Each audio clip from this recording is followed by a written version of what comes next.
गुप्ता आप सभी लोगों का अपने YouTube channel maths with Rajesh sir में स्वागत करता हूं। हमारी ज्योमेट्री की 7वीं क्लास है। तो आज हम ज्योमेट्री की जो सर्कल की कुछ थ्योरी बच गई थी उसको पूरा करेंगे और इसके साथ साथ ही कुछ क्वेश्चन करेंगे, क्योंकि काफी दिनों से हम क्वेश्चन नहीं कर रहे हैं, थ्योरी पढ़ रहे हैं। एग्जाम में पहले पूछे भी गए हैं और एग्जाम की दृष्टि से महत्वपूर्ण भी। तो आज की क्लास में शुरू करते हैं। देखो आज की क्लास में क्या पढ़ना है। तो आपके सामने बोर्ड पर 3 सर्कल बने हुए हैं और एक हमने ये लाइन खींची हुई है, एक स्पर्श रेखा खींची हुई है एडी, जो कि इन तीनों की स्पर्श रेखा है, तीनों को टच करती हुई जा रही है। पहले की जो त्रिज्या है वो ए, दूसरे वाले की बी है, तीसरे वाले की सी है।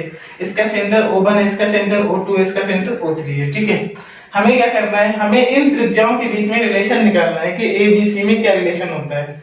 अगर कोई एक कॉमन टेंजेंट खींची जाए जो तीनों का ही टेंजेंट हो, तीनों को स्पर्श कर रहे हो, तो इन त्रिज्याओं में क्या रिलेशन बनेगा। तो रिलेशन जो बन के आता है वो होता है b = AC, यानी कि इस वाली त्रिज्या जो होती है √ इसका मल्टीप्लिकेशन के बराबर होती है। ये कैसे आएगा, चलो हम निकालने की कोशिश करते हैं। तो अगर आप ध्यान से देखोगे, देखो इसको, ये वाली जो टेंजेंट है सभी पे टेंजेंट है और ये तीनों के सर्कल से तीनों सर्कल के सेंटर से पास होगी। क्योंकि केवल अगर आप इतना त्रिभुज कंसीडर करोगे तो इसके सेंटर से आएगी, इसका कोण अर्धक होगा। अगर इसको आप कंसीडर करो तो ये इसका भी कोण अर्धक होगा। तो यानी कि इस कोण का ये कैसा कोण अर्धक होगा, ये भी कोण अर्धक होता है। ठीक है, बराबर होते हैं। और ये टेंजेंट जहां पर इसको रेडियस को टच करेगी वो कितना कहलाएगा, ये 90 डिग्री कहलाएगा, ये भी 90 डिग्री कहलाएगा। ठीक है, और हम इससे पहले पढ़ चुके हैं कि अगर मान लो ये कॉमन टेंजेंट है, ये वाली देखो, ये कॉमन टेंजेंट है BC और ये दो सर्कल है, तो इस कॉमन टेंजेंट के लिए हमने लेंथ निकालना बताया था। कितनी लेंथ होती है इसकी, कॉमन टेंजेंट की लेंथ मैंने बताया था, इसकी लेंथ कितनी आती है 2√AB। हमने बताया था अगर R1 R2 इसकी त्रिज्या है तो इसकी कॉमन टेंजेंट की लेंथ कितनी आएगी 2√R1 R2। यहाँ पर AB है। इसी तरीके से अगर आप इस वाले को कंसीडर करो यहाँ से यहाँ तक, तो ये कॉमन टेंजेंट है दोनों सर्कल पर, तो इसकी लेंथ किसके बराबर आएगी, इसकी लेंथ आएगा 2√BC। ठीक है, अब एक चीज और में देखो समझ में आ रही है। यहाँ से देखो, ये अगर रेडियस की A है तो ये कितनी कहलाएगी, A कहलाएगी। ये अगर इसकी रेडियस B है तो ये भी B होगी और ये भी कितनी होगी, B होगी। ठीक है, और इसकी रेडियस C है तो ये कितनी कहलाएगी, ये C के बराबर होगी। अब हमें कुछ दिख रहा है, देखो इसमें अगर आप ध्यान से देखोगे तो ये जो त्रिभुज बनेंगे AB, देखो ये सारे कौन से त्रिभुज AB O1 ये सिमिलर होगा किसके, AC त्रिभुज ACO2 के, और ये सिमिलर होगा त्रिभुज ADO3 के। क्यों होगा, क्योंकि ये एंगल थीटा ये 90, तो ये जो ये अगर मान लो अल्फा तो ऐसा हो जाएगा। इसमें भी देखो अगर ये थीटा ये 90 तो ये कितना बनेगा, अल्फा बनेगा। बड़े वाले में देखो ये थीटा ये 90 तो कितना बनेगा, अल्फा बनेगा। ठीक है, अब अगर आपने पढ़ा हो, आपको ध्यान हो, देखो हमने बताया था सिमिलरिटी में क्या, अगर कोई ऐसे दे रखा है, कोई ट्रायंगल दे रखा है, ठीक है, अगर हम इसके ऐसे लाइन ड्रॉ करते हैं, इसमें आप कितनी भी लाइन ड्रॉ कर सकते हो। जैसे अगर मान लो ABC है ये, ठीक है, ये D और E है, तो हमने क्या बताया था, हमने बताया था AE/BE और किसके बराबर होता है, AD/CD के। अगर आप इसमें एक और लाइन ड्रॉ कर लो, कोई भी लाइन ड्रॉ कर लो, इसको मान लो M और N, तो इसका भी देखो रेशियो, तो इसका भी, इसको हम क्या लिख सकते हैं, इसमें भी ऐसे लिख सकते हैं, क्योंकि देखो इसमें 3 बन जाएंगे ट्रायंगल ATD ANM ABC और सारे सिमिलर होंगे, तो हम किसी का भी रेशियो लिख सकते हैं। जैसे इसमें हम क्या लिख सकते हैं, देखो अगर हम इन दोनों का चाहें NE/BN = किसके बराबर हो जाएगा, BM/MC। ठीक है, ये इसका रेशियो, इसके रेशियो, इसका और इसका रेशियो बराबर होंगे। तो यहाँ पे देखो कौन कौन से हमें क्या दिख रहा है। अगर आप ये देखोगे ध्यान से, यहाँ पे इसमें देखो, इस चतुर्भुज में अगर आप देखो O1BCO2, देखो किसमें O1B, ठीक है, और इसमें देख लो O1BD और O3 में। ठीक है, अगर हम इसको देखें O1BD और O3 में, क्योंकि देखो ये और ये तीनों कैसे हैं, तीनों त्रिभुज समरूप त्रिभुज हैं, तो अगर हम इसमें लिखना चाहें BC/CD, ये किसके बराबर आ जाएगा, O1 O2/O2 O3 के। हमें पता है कि समरूपता में ऐसा होता है, जो रेशियो होते हैं भुजाओं के बराबर होते हैं, तो इसको हम लिख सकते हैं आसानी से। तो क्या लिख सकते हैं, देखो यहाँ पे BC/CD बराबर किसके आ जाएगा, O1 O2/O2 O3। एक बार आप यदि समझ जाओगे तो बहुत आसानी होगी करने में। इसका और इसका रेशियो जो होगा वो इसके और इसके रेशियो के बराबर होगा।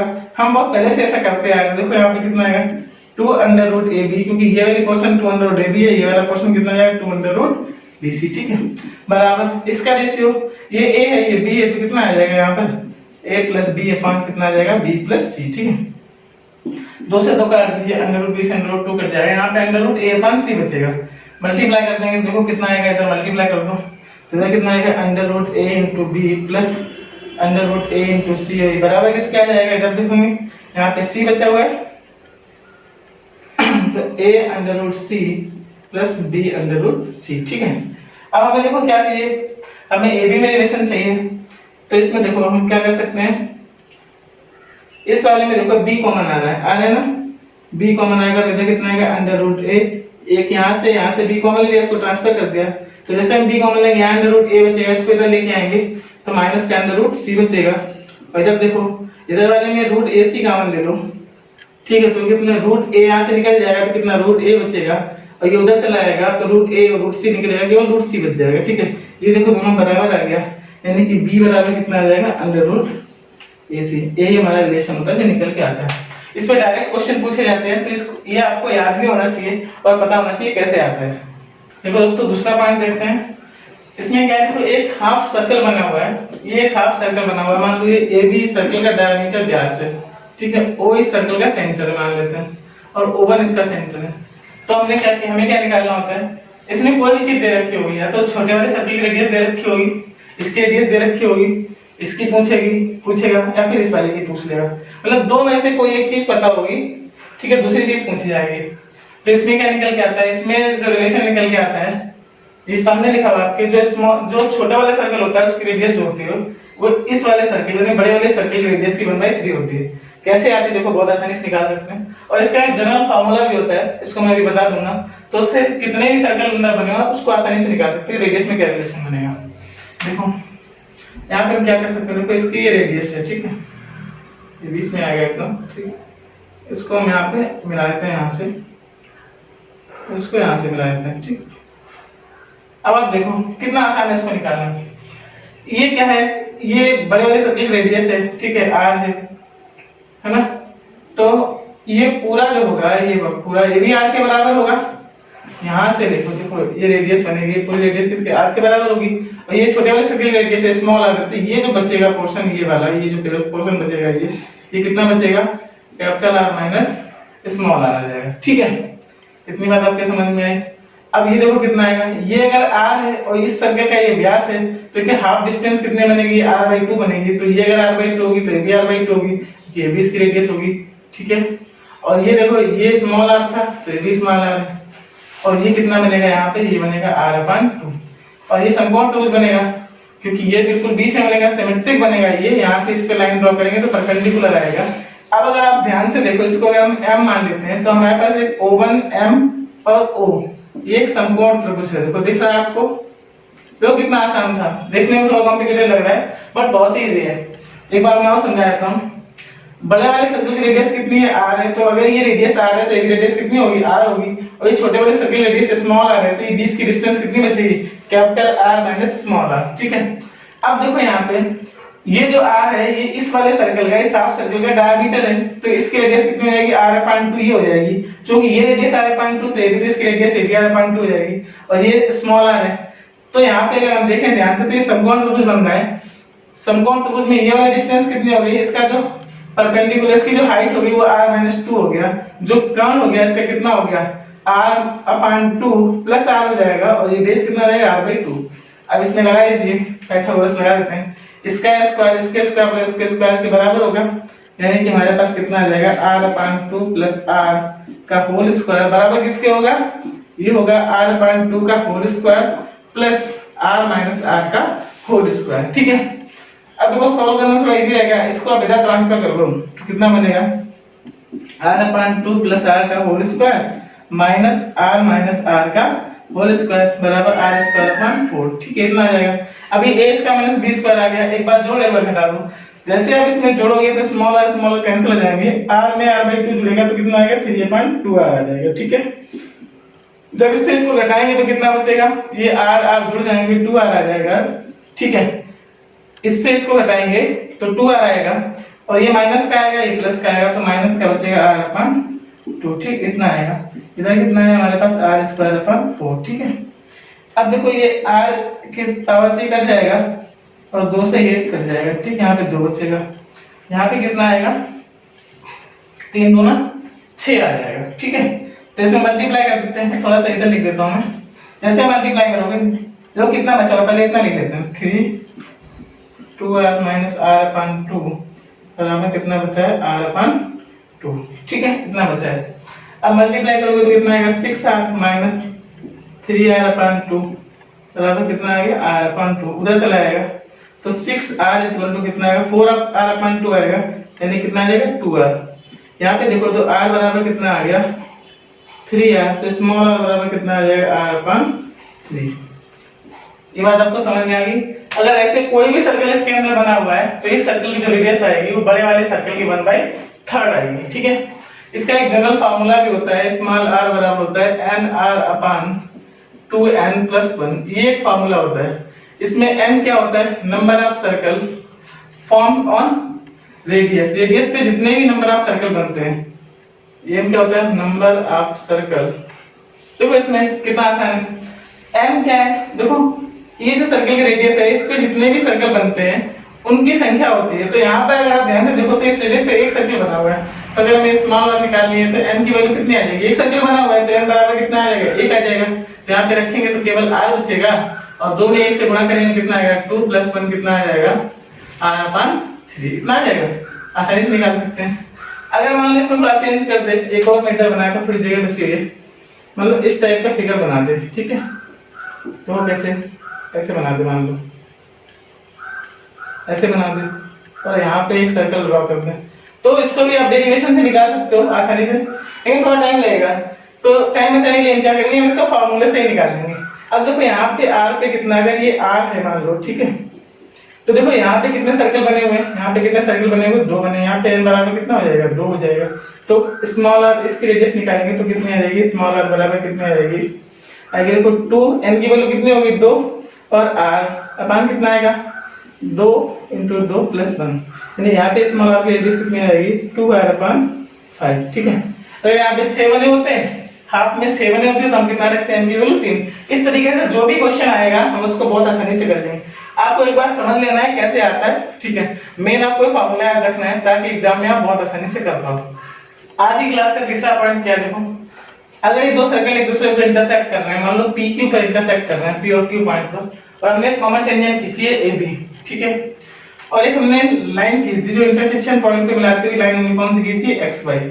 ये जो एक्स वाई है एक दूसरी कॉमन टेंजेंट है मान लो सी डी, तो एक्स वाई कॉमन टेंजेंट को देखो एक्स और वाई पॉइंट पे कट कर रही है, ठीक है, और पी क्यू जो है वो कॉमन कार्ड की लंबाई है, इसकी जो कॉमन कार्ड होगी, जो इसकी जीवा होगी, ठीक है, कॉमन जीवा होगी, वो किसकी पी क्यू के बराबर है। तो हमें इसमें एक रिलेशन निकल के आता है क्या कि इसका स्क्वायर यानी ए बी स्क्वायर बराबर कितना होता है एक्स वाई स्क्वायर और माइनस पी क्यू स्क्वायर। कैसे आता है चलो देख लेते हैं। देखो मान लो इसका सेंटर दे रखा है, इसको यहाँ से मिला देते हैं। हमने पढ़ा हुआ है कि किसी भी जीवा पर अगर हम सेंटर से मिलाते हैं तो उसको बाइसेक्ट करता है और 90 डिग्री का कोण बनाता है, ठीक है। ये देखो यहाँ पे टेंजेंट है, टेंजेंट से रेडियस हमेशा कितना 90 डिग्री कोण बनाएगी, और इसको मिला देते हैं, इसको मिला देते हैं, ठीक है, इसको ओ मान देते हैं। तो अगर आप ध्यान से देखोगे हम इसकी लंबाई ओ एक्स को हम कैसे कैसे निकाल सकते हैं, इसको हम m मान लेते हैं, ठीक है। आप ट्रायंगल कौन से 3 ट्रायंगल देखने हैं, त्रिभुज कौन कौन से देखने हैं, देखो ओ ए एक्स है ना, and triangle O X M, O A X और ओ एक्स एम। देखो इसमें ओ एक्स स्क्वायर बराबर, देखो इसमें ओ एक्स स्क्वायर बराबर कितना आएगा, ओ एक्स स्क्वायर बराबर आएगा कितना O A square plus A X square, और इस वाले में देखो कितना आएगा O M square, O X square बराबर कितना आएगा O M square plus M X square आ जाए, ठीक है। अब हम ये दोनों ओ एक्स स्क्वायर के बराबर ही है तो हम दोनों को इक्वल कर सकते हैं। अब देखो यहाँ पे ओ ए स्क्वायर है कितना, ओ ए स्क्वायर ये वाला कितना है आर के बराबर तो है, इसको लिख देते हैं R square plus A X square, और A X square A X कितना है, देखो ये मिड पॉइंट है इसका, तो ये ax कितना हो जाएगा, ax बराबर हो जाएगा ab/2। तो इसका वैल्यू रख देते हैं, तो कितना आएगा ab/2 का होल स्क्वायर, ये बराबर OM स्क्वायर। अब देखो ये OM स्क्वायर के बराबर है। OM स्क्वायर को हम क्या लिख सकते हैं, OP स्क्वायर, इसको t मान लेते हैं। ठीक है, ऑलरेडी हम p मान रखा था, हमने इसको p ही माना था, तो इसको हम क्या मान सकते हैं, OP square minus PM square. जो OM स्क्वायर है वो OP square minus PM square के बराबर हो जाएगा। अब OP स्क्वायर क्या है, r है, देखो ये इसकी त्रिज्या है, ये इसकी त्रिज्या होगी, तो हमने क्या लिख दिया, OM स्क्वायर को हम लिख सकते हैं r स्क्वायर और माइनस PM स्क्वायर, ठीक है, प्लस mx स्क्वायर। तो mx स्क्वायर, अब देखो mx क्या है, ये xy का हाफ होगा, m is the mid point of xy, तो mx क्या हो जाएगा, mx जो होगा वो xy का हाफ हो जाएगा। ठीक है, तो हम इसका कर देते हैं, तो कितना आएगा xy/2 का होल स्क्वायर। ठीक है, तो कितना आसान था, बस इसको लिख लेते हैं, r स्क्वायर प्लस ab/4 आ जाएगा, ये कितना आएगा r स्क्वायर माइनस, अब देखो pm कितना है, m is the mid point of pq also, तो pq का हाफ हो जाएगा pm, और हमने pm स्क्वायर है तो हम क्या लिख देंगे pq²/4, pq/2 का स्क्वायर करेंगे तो pq²/4 आ जाएगा, प्लस कितना आ जाएगा xy²/4। अब देखो ये r से r कट जाएगा, अब कितना बचेगा हमारे इधर, देख लो, तो देख लेते हैं कितना, ab² बराबर कितना आ जाएगा xy² माइनस pq²। अगर हम 4 कॉमन लेते हैं तो देखो 4 से 4 कट जाएगा, और अगर हम इसको यहाँ पे लिखना चाहें तो कितना आ जाएगा, तो रिलेशन क्या आएगा, ab² बराबर आ गया xy² माइनस pq²। ये बहुत ही इंपॉर्टेंट रिलेशन है, इसको याद रखना है, एग्जाम में सीधे इसके क्वेश्चन पूछ लिया आपने। दोस्तों 4 नंबर पॉइंट में क्या है, अगर मान लो सी पॉइंट है, ठीक है, सी पॉइंट से मैंने इस पे टेंजेंट ड्रॉ की, ए और एम मतलब सी ए और सी एम, और इसी पॉइंट से इस पे टेंजेंट ड्रॉ की सी बी और सी एम। ठीक है, तो देखो हमें क्या पता है, अगर आप इसको मिला दोगे, इसको यहाँ से मिला दो, तो ये वाला एंगल हमेशा 90 बनता है, यानी कोण ए एम बी किसके बराबर होगा, 90 डिग्री। ये आपको याद रखना है, हमेशा ऐसा होता है, इस पे क्वेश्चन पूछ लिया था। देखो क्या होता है, देखो ये एक स्ट्रेट लाइन है, ठीक है, यहाँ पे देखो ध्यान से, सी पॉइंट से CA और CM दो टेंजेंट हो गई, तो देखो अगर आप ध्यान से देखोगे तो किसी भी पॉइंट से अगर टेंजेंट ड्रॉ करते हैं दोनों की लेंथ इक्वल होगी, यानी जितनी लेंथ CA की होगी उतनी लेंथ कितनी CM की होगी। अब देखो यहाँ से इस पर भी आपने टेंजेंट ड्रॉ की है, तो जितनी लेंथ इस CM की होगी उतनी लेंथ CB की होगी, तीनों आपस में इक्वल होगी। अब अगर तीनों आपस में इक्वल है, आप ऐसे मिला रहे हो, तो देखो यहाँ पे ये अगर ध्यान से देखोगे तो एक अर्धवृत्त बनेगा, जिसकी ये भी रेडियस हो जाएगी, ये भी रेडियस हो जाएगी और ये भी रेडियस हो जाएगी, तो ये कोण हमेशा अर्धवृत्त में बना हुआ कोण कितना होता है, 90 डिग्री। तो ये कोण हमेशा 90 डिग्री का होता है, ये आपको याद रखना है। आज के पहला क्वेश्चन है, देखो इसमें क्या लिखा हुआ है, PQR एक त्रिभुज है जिसमें PQ बराबर PR है, ठीक है, और RS तथा QT क्रमशः भुजाओं PQ तथा PR पर माध्यिकाएं हैं। तो जैसे क्वेश्चन बोल रहा है वैसे हम बना देते हैं। देखो फिर क्या बोला है, RS तथा QT क्रमशः भुजाओं PQ, RS PQ पर माध्यिका है, ठीक है, इसको हम ऐसे ड्रॉ कर देते हैं, और QT ये RS हो गई और ये QT ये माध्यिकाएं हो गई, ठीक है। फिर क्या, यदि माध्यिकाएं RS तथा QT समकोण पर काटती हैं, यानी कि माध्यिकाओं के बीच का एंगल कितना 90, ये 90 होगा तो ये भी 90 होगा, ये भी 90 होगा, ये समकोण पर काटती हैं, ठीक है, समकोण प्रतिच्छेद करते हैं। तो हमें क्या निकालना है, PQ/QR के स्क्वायर का मान निकालना है। T जो होगा वो मिड पॉइंट होगा, ठीक है, और S भी कितना होगा, इसका मिड पॉइंट होगा। इसके मैंने एक थ्योरम पढ़ाई होगी, अगर आपको याद होगा, अगर माध्यिकाएं 90 डिग्री पे काटती तो हमने क्या लिखा था, हमने बताया था PR² प्लस PQ² बराबर 5 टाइम्स RQ², ये मैंने बताया था। तो मैंने कहा था अगर आप थ्योरी आप सही से पढ़ोगे तो क्वेश्चन बहुत आसानी से हो जाएंगे, ठीक है। अब मैं दोबारा नहीं बताऊंगा, आप पिछली वाली क्लास देख लेना, तो उसमें मैंने ये प्रूफ किया हुआ है कि ये कैसे आता है। देखो इसको मैंने x माना था, इसको 2x माना था, उसको y माना था, इसको 2y माना था, तो ये 90 था, तो ये 4x² प्लस 4y² आया था, ठीक है। चलो अच्छा एक बार मैं बता ही देता हूँ, TR² बराबर देखो कितना आएगा, TR बराबर 2y का स्क्वायर, इसका स्क्वायर, यानी इसको अगर हम O मान, इसको G मान लेते हैं, अगर इसको G मान लेते हैं तो TR² बराबर कितना आएगा, GR² प्लस GT², ऐसे हो जाएगा, ठीक है। तो इसको अगर आप यहाँ पे ध्यान से देखोगे तो कितना आएगा, 4y² प्लस x² बराबर TR² जो कि PR² 4, पी आर का हाफ है तो पी आर स्क्वायर अपन 4 आ जाएगा। ऐसे यहाँ पे देखोगे तो कितना आएगा, ये मैंने बता चुका हूँ मैं पहले, 4x square plus Y square बराबर पी क्यू स्क्वायर अपन 4। इनको जब आप ऐड कर दोगे तो कितना आएगा, 5x square plus Y square बराबर P R square plus P Q square अपन कितना आ रहा था, 4 आ रहा है। अब अगर ध्यान से देखो तो ये भी एक समकोण त्रिभुज है, यहाँ पे देखो 4x square plus 4y square बराबर कितना, आर क्यू स्क्वायर के बराबर आ जाएगा। आपको समझ में आ रहा होगा, इसका स्क्वायर प्लस इसका स्क्वायर इसके स्क्वायर के बराबर आ जाएगा। यानी कि इसको हम इंटरचेंज कर देते हैं, यहाँ पे 4 इधर लाते हैं तो x square plus Y square बराबर, अब देखो plus P Q square upon कितना आ जाएगा 5, इसको हम इधर ले गए इसको इधर ले गए तो 4x square plus Y square बराबर किसके, P Q R Q square के। तो यहाँ पे हम आर क्यू स्क्वायर रखेंगे, 5 से मल्टीप्लाई आ जाएगा तो कितना आएगा 5 आर क्यू स्क्वायर बराबर कितना आ जाएगा, P R square plus P Q square. ये चीजें पहले बता चुके, आप वहां से भी देख सकते हैं।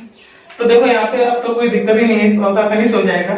हमें एक चीज और दे रखी है, क्वेश्चन में क्या दे रखा है, यहाँ पे दे रखा है पी क्यू बराबर पी आर। देखो पी क्यू और पी आर आपस में बराबर है, ठीक है, तो हम पी आर को भी पी क्यू लिख सकते हैं और एक पी क्यू स्क्वायर यहाँ पर, एक पी क्यू स्क्वायर यहाँ पे, तो कितना आ जाएगा 2 पी क्यू स्क्वायर बराबर कितना आएगा 5 आर क्यू स्क्वायर। जैसे आप देखोगे तो P Q square upon R Q square कितना आ जाएगा 5/2 के बराबर आ जाएगा। तो हमारा ये वाला आंसर सही हो जाएगा। देखो दोस्तों तीसरा क्वेश्चन क्या लिखा हुआ है, तीसरे क्वेश्चन में क्या रखा है कि पी की एक उभयनिष्ठ स्पर्श रेखा है जो कि तीनों वृत्तों को ए बी और सी बिंदु पर स्पर्श करती है।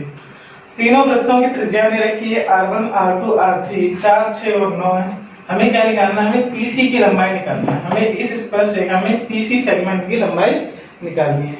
देखो कैसे करेंगे इसको, अभी मैंने थोड़ी पहले आपको समझाया था इसी टाइप का कि ये जो तीनों त्रिभुज बनते हैं ये कैसे बनते हैं, जो कौन सा त्रिभुज PAO1 PBO2 PCO3, ये तीनों ही समरूप त्रिभुज बनते हैं, ठीक है। और अगर हमें PC की लंबाई चाहिए, अगर हमें PC की लंबाई चाहिए तो हमें ये पूरी लंबाई पता होनी चाहिए और ये हमें ऑलरेडी पता है कि ये त्रिज्या है। तो ये पूरी लंबाई कैसे निकालेंगे, देखो ये लंबाई हमें पता है, देखो ये अगर 4 है, हम यहाँ से लेके यहाँ तक की लंबाई यानी इतनी लंबाई तो हम निकाल ही सकते हैं। कैसे निकाल सकते हैं, देखो ये 4 है तो ये भी 4 होगी, ये 6 है, ये 6 और ये कितनी है 9। तो देखो कितना 6 6 12 और 9 21 और 4 कितनी हो जाएगी 25।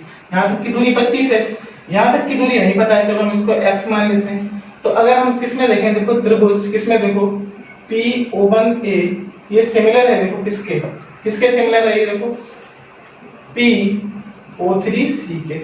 तो इसका बटे ये करेंगे यानी PO1 अपान, देखो हम क्या लिखेंगे यहाँ पर PO1 अपान PO3, ठीक है, ये किसके बराबर होगा, ये होगा O1A अपान O3C। देखो आ जाएगा ऐसा, बहुत ही आसान है। PO1 की वैल्यू कितनी मैंने मान रखी है, x मान रखी है। PO3 कितना आ जाएगा, देखो x प्लस 25 आ जाएगा और इधर कितना है O1A की वैल्यू कितनी है 4 और O3C की वैल्यू कितनी दे रखी है 9 दे रखी है, ठीक है। क्रॉस मल्टीप्लाई कर दो आप, ठीक है, तो कितना आ जाएगा, इधर आ जाएगा 9x इक्वल टू कितना आएगा 4x प्लस कितना आ जाएगा 100। इसको इधर ट्रांसफर करेंगे 5x इक्वल टू आ जाएगा 100, x की वैल्यू कितनी आ जाएगी 20, ठीक है। अगर हमें x की वैल्यू पता चलेगी तो हम बहुत आसानी से PC की मान निकाल सकते हैं। देखो इसकी वैल्यू कितनी आ गई 20। अब अगर आप ध्यान से देखोगे तो ये समकोण त्रिभुज बनेगा कि नहीं बनेगा, ठीक है। देखो समकोण त्रिभुज क्या बनेगा, इसको इसी फॉर्मेट बनाते ताकि आपको समझ में आ जाए। देखो ऐसे ही समकोण त्रिभुज बनेगा, ये 90 डिग्री बनेगा, ये कितना होगा, ये 25 प्लस 20 टोटल लेंथ कितनी होगी 45 हो गई, ये 9 हो गई और ये कितना हो गया PC। तो PC स्क्वायर बराबर कितना होगा, इसका स्क्वायर माइनस इसका, ये विकर्ण बनेगा। तो देखो PC square is equal to, देखो PC स्क्वायर यानी PC स्क्वायर बराबर कितना आ जाएगा PO3 का स्क्वायर माइनस O3C का स्क्वायर, ठीक है। ये कितना है, ये 45 है, 45 को कितना लिख सकते हैं 9 into 5 का स्क्वायर और माइनस 9 का स्क्वायर, ठीक है। अब देखो दोनों में 9 का स्क्वायर कॉमन आ जाएगा, ठीक है। कितना बचेगा यहाँ पे 5 का स्क्वायर तो 25 और इधर 9 का स्क्वायर कॉमन लेंगे 1 आ जाएगा। तो अगर हमें PC चाहिए तो हम क्या करेंगे, इस पे हम अंडर रूट लगा देंगे और देखो यहाँ से 9 बाहर आ जाएगा क्योंकि स्क्वायर में यहाँ कितना बचेगा 24 अंडर रूट 24। इसको हम क्या 6 चौक 24 दे सकते हैं, 4 बाहर लेंगे 2 आ जाएगा तो कितना है 18 रूट 6। यानी कि पीसी की जो लेंथ आ जाएगी वो कितनी आ जाएगी 18√6। ठीक है, ये हमारा आंसर होगा। देखो दोस्तों 4 नंबर क्वेश्चन लिखा हुआ है। 4 नंबर क्वेश्चन कुछ अलग हैंडराइटिंग में लिखा हुआ है, क्योंकि ये क्वेश्चन मैंने नहीं लिखा हुआ है। क्वेश्चन लिखने में काफी टाइम जा रहा था, तो मैंने किसी से बोला क्वेश्चन लिखने के लिए, तो किसी ने मेरी हेल्प कर दी, क्वेश्चन लिख दिया है। तो बोर्ड पर लिखा हुआ क्वेश्चन जो कि दूसरी हैंडराइटिंग में लिखा हुआ है, चलो इसको हम सॉल्व करते हैं। एक बार पढ़ लेते हैं क्या लिखा हुआ है। 4 सेंटीमीटर 6 सेंटीमीटर त्रिज्या वाले दो वृत्त एक दूसरे को अंदर से छूते हैं। ठीक है, और लिखा हुआ बाह्य वृत्त की सबसे लंबी जीवा जो अंतः वृत्त की स्पर्श रेखा भी है की लंबाई क्या होगी। देखो कैसे बनाएंगे। उसने कहा दो वृत्त दे रखे हैं, एक वृत्त ये मान लेते हैं और दूसरा हम एक और वृत्त इसके अंदर में बनाना पड़ेगा, क्योंकि ये अंदर से स्पर्श करते हैं। ठीक है, छोटे वाले वृत्त का सेंटर ये मान लेते हैं, बड़े वाले वृत्त का सेंटर ये हो गया। अब इसने क्या बोला है, रेडियस दे रखी है, अंदर स्पर्श भी करते हैं। बाह्य वृत्त की सबसे लंबी जीवा जो अंतः वृत्त की स्पर्श रेखा है, देखो इस वृत्त की स्पर्श रेखा होनी चाहिए, सबसे लंबी जीवा ये बन सकती है। इस वृत्त की ऐसी जीवा जो इसकी स्पर्श रेखा हो, सबसे लंबी जीवा ही बन सकती है। ठीक है, हमें इसकी लेंथ चाहिए, तो देखो क्या करना है, इसको मिलाकर। अब उसने बोला है कि अंदर वाले की रेडियस, इसको देखो इसकी रेडियस कितनी है 4 सेंटीमीटर दे रखी है। ठीक है, और बड़े वाले वृत्त की रेडियस कितनी है, अगर हम बड़े वाले वृत्त की रेडियस, छोटे वाले वृत्त की रेडियस 4 सेंटीमीटर, बड़े वाले वृत्त की रेडियस कितनी है, देखो ये हम ध्यान से देखते हैं, तो इसकी रेडियस कितनी है 6 सेंटीमीटर। हमें ये लेंथ निकालनी है, तो हम इसको लिख लेते हैं। इसको ए बी मान लिया हमने, इसको सेंटर ओ मान लिया, इसको हम मान लेते हैं एम। बहुत आसान क्वेश्चन है, थोड़ा समझोगे बहुत इजीली आ जाएगा। देखो हमें ये लेंथ निकालनी है, मैं पता है ये परपेंडिकुलर होगा। ठीक है, इसको O1 मान दें, इसको O2 मान लेते हैं। हमें ये लेंथ निकालनी है, अगर ये आ जाएगी इसका डबल कर देंगे तो पूरी लेंथ आ जाएगी। तो इसके लिए देखो ये हमें पता है, अगर ये लंबाई पता चल जाए तो हम आसानी से निकाल सकते हैं। तो ये कैसे आएगा, ये देखो अगर आप ध्यान से देखो, ये यहाँ से लेके यहाँ तक ये पूरे वृत्त का, छोटे वाले वृत्त का व्यास होगा। तो इसकी अगर रेडियस 4 सेंटीमीटर है, तो ये पूरी लेंथ यहाँ से यहाँ कितनी हो जाएगी 8 सेंटीमीटर हो जाएगी। बताइए 8 सेंटीमीटर हो जाएगी। और यहाँ से लेके यहाँ तक ये देखो, ये बड़े वाले वृत्त की त्रिज्या कहलाएगी। आप एक बार समझने की कोशिश करो, ये पूरा जो है ये छोटे वाले वृत्त का व्यास है, तो छोटे वृत्त की त्रिज्या 4 सेंटीमीटर, व्यास कितना आएगा, ये पूरा 8 सेंटीमीटर। इतनी बात समझ में आ गई आपको, मैं यहाँ पे बना लेता हूँ। देखो ये 8 सेंटीमीटर हो गई। ये लेंथ कितनी आएगी, अब देखो बड़े वाले वृत्त की अगर ये त्रिज्या है तो ये बड़े वाले वृत्त की त्रिज्या हो जाएगी, और ये वाली लेंथ कितनी यहाँ पे कितनी कहलाएगी, देखो इसको पूरा ये 8 था, तो ये कितना कहलाएगा 6 सेंटीमीटर हो जाएगा।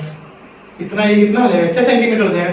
तो ये जो लंबाई बचेगी 2 बचेगी। ये जो है ये बड़े वृत्त की त्रिज्या है 6 सेंटीमीटर, ये पूरा छोटे वाले वृत्त का व्यास है 8 सेंटीमीटर।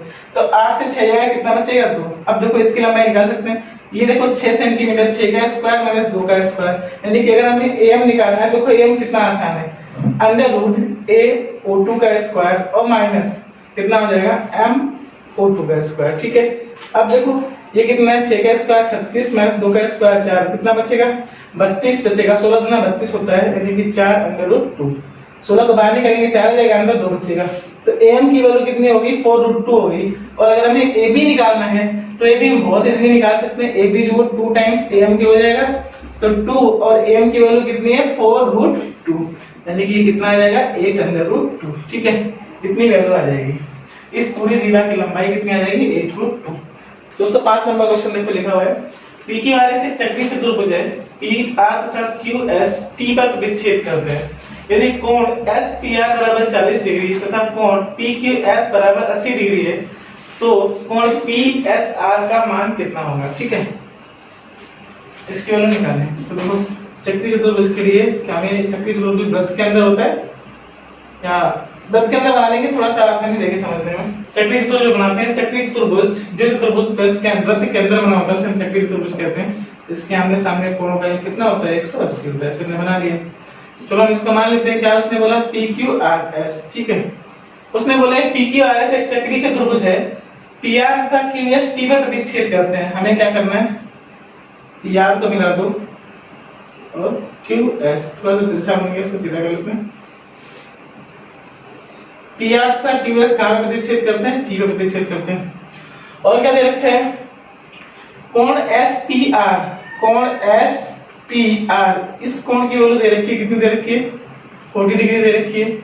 कोण PQS की वैल्यू चाहिए, PQS की वैल्यू हमें, PQS की वैल्यू दे रखी है, कितनी दे रखी है 80 डिग्री दे रखी है। और हमें क्या निकालना चाहिए, हमें क्या निकालना है PSR। यानी कि ये वाला कोण हमें निकालना है। ठीक है, तो देखो बहुत आसानी से कर सकते हैं, तो बहुत इजी क्वेश्चन है। चक्रीय चतुर्भुज बना हुआ है PQRS। ठीक है, ये वाले कोण की वैल्यू पता है और अगर हमें इसकी वैल्यू निकालनी है तो अगर इस पूरे कोण की वैल्यू पता चल जाए तो इन दोनों का सम 180 के बराबर होगा।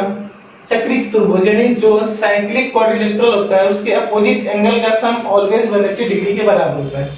तो अगर आप देखोगे यहां से, देखो इस SR से देखोगे, SR जीवा से यहाँ पे 40 डिग्री का कोण बन रहा है, तो SR से यहाँ पर भी कितना बनेगा कोण, 40 डिग्री का कोण बनेगा। और ये 80 और 40 80 प्लस 40 कितना हो गया, 120 डिग्री के बराबर हो गया। इस वाले कोण और इस वाले कोण का सम कितना होता है, 180 डिग्री के बराबर होता है। तो ऑब्वियस सी बात है कितना आ जाएगा, 60 डिग्री आ जाएगा। तो बहुत आसानी से हो गया, कोण PSR कितना हो जाएगा, 60 डिग्री। यही आपका आंसर हो जाएगा। देखो दोस्तों 6 नंबर क्वेश्चन क्या दे रखा है, दी गई आकृति में MNOP एक समानांतर चतुर्भुज है। MNOP एक समानांतर चतुर्भुज है। PM को Z तक बढ़ाया गया, यानी कि PM को Z तक बढ़ा दिया गया। जो OZ है वो MN और PN को Y और X पर प्रतिच्छेद करता है। ठीक है, यदि OX बराबर 27, इसकी वैल्यू कितनी दे रखी है, 27 दे रखी है। ठीक है, और क्या दे रखा है हमें, XY बराबर कितना दे रखा है, 18 दे रखा है। यानी XY 18 है, यहाँ पे हम लिख लेते हैं XY बराबर 18 हो गया और OX बराबर कितना दे रखा है, 27। ठीक है, तो हमें क्या निकालना है, हमें निकालना है YZ की वैल्यू निकालनी है, YZ की वैल्यू निकालनी है। तो फिर बहुत ही इजी है, थोड़ा सा दिमाग लगाओगे तो आ जाएगा। ये समानांतर चतुर्भुज है तो इसमें आमने सामने की भुजाएं कैसी होती है, समानांतर होती है, यानी कि ये इसके समानांतर होगी, ये इसके समानांतर होगी। अब देखो हमें YZ निकालना, तो हम कैसे निकालेंगे, तो हमें YZ निकालने के लिए इस त्रिभुज की साइड, भाई YZ हम तभी निकाल सकते हैं जब इस वाले त्रिभुज के बारे में कुछ पता हो। किसके बारे में, ZPO या ZMY के बारे में। कैसे पता चलेगा, देखो ध्यान से, अगर आप ध्यान से देखो, मैंने पहले बताया कि ये वाला कोण अगर समानांतर रेखाएं, ये वाला कोण इस वाले कोण के बराबर होगा और ये वाला कोण इस वाले कोण के बराबर होगा, और ये देखो सम्मुख कोण है तो देखो ये इसके बराबर होगा कि नहीं होगा। यानी कि ये दोनों त्रिभुज कौन से त्रिभुज, XYN, या ऐसे लिख देते हैं इसको ऐसे लिख देते हैं, YNX समानांतर होगा, किसके समानांतर होगा, OPX के, क्योंकि तीनों कोण बराबर हैं। अगर तीनों त्रिभुज के कोण, इस वाले त्रिभुज के कोण इस वाले त्रिभुज के कोण बराबर हैं तो कैसे त्रिभुज होगा, समानांतर होगा, और समानांतर त्रिभुज में भुजाओं का रेशियो सेम होता है। तो देखो हम कैसे लिख सकते हैं, इस वाले कोण के सामने इसमें कितना है, इस वाले कोण के सामने कितना है, देखो छोटे वाले में कितना लिखा हुआ है, यहाँ पे लिख लेते हैं XY है, इसे XY है, और इसके सामने यहाँ पे कितना लिखा हुआ है, OX। XY/OX बराबर कितना हो जाएगा, इस वाले कोण के सामने इसमें कितना लिखा हुआ है, YN लिखा हुआ है, और इसमें कितना लिखा हुआ है, PO लिखा हुआ है। देखो कितना आसानी से लग जाएगा, XY/OX यानी कि कितना हो जाएगा, देखो YN/PO, XY/OX के बराबर है, XY कितना है 18, OX कितना है हमारे पास 27, काट दो तो कितना आएगा, 9 गुना 18 9 के 27। इसका मतलब क्या हो गया, क्या देखो YN/PO, यानी कि अगर ये PO की वैल्यू 3 होगी तो YO की वैल्यू कितनी कहलाएगी, अगर ये PO की वैल्यू 3 है तो YN की वैल्यू कितनी है, 2 है, और ये 3 है तो ये भी पूरी 3 होनी चाहिए, कितनी बचेगी, 1। अब देखो कुछ नहीं बचा, क्वेश्चन में बहुत आसानी से हो गया। अब अगर आप त्रिभुज कौन सा देखो, ZMY और ZPO, यहाँ पे देखो इसको हटा दो, हम त्रिभुज कौन सा, देखो यहाँ से ये चीज समझ में आ रही है कि त्रिभुज ZMY समरूप है त्रिभुज ZPO के, यानी कि देखो इसका बटे इसका, ये अगर 1 है तो 3 है, तो अगर यहाँ पे देखें अगर ये 1 आनी चाहिए तो पूरी भुजा कितनी आनी चाहिए, 3 के बराबर आनी चाहिए। समरूपता की फॉर्मूला आएगा तो कितना आएगा, देखो MY/PO किसके बराबर होगा, ZY/ZO के बराबर हो जाएगा। MY/PO कितना, 1/3, ZY हमें पता नहीं है, ZY को हम x मान लेते हैं, तो यहाँ पे कितना आ जाएगा, x और प्लस 27 प्लस 18 कितना आ जाएगा, 45। ठीक है, 27 प्लस 18 कितना आ जाएगा, 45 आ जाएगा। अब इसको आप सॉल्व करोगे तो देखो यहाँ पे ध्यान से, 45 plus x is equal to कितना आ जाएगा, 3x आ जाएगा। तब देखो 2x इज इक्वल टू कितना है, 45 है, तो x की वैल्यू कितनी आएगी, 22.5। तो यहाँ से कितना x की वैल्यू 22.5 आ जाएगी।